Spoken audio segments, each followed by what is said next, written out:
শুভ সকাল বন্ধুরা। সকাল হলো না কি রান্না বান্না হবে, এইটাই হলো ভাবনা চিন্তার মধ্যে থাকে। তো এখানে আমি দেখো কেটে নিয়েছি পুঁই ডাঁটা, আলু, বেগুন।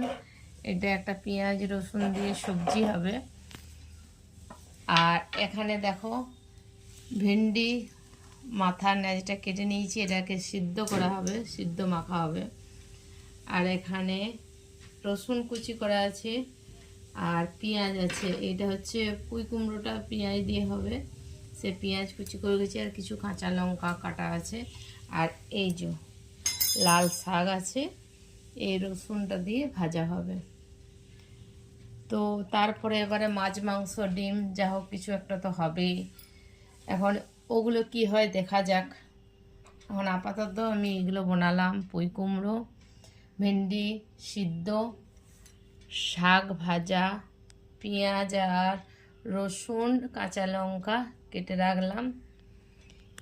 এখন এই বনিয়ে রাখলাম, তারপর দেখি কি রান্না আরও করা যায়, মাছ মাংস ডিমের মধ্যে কোনটা হয়।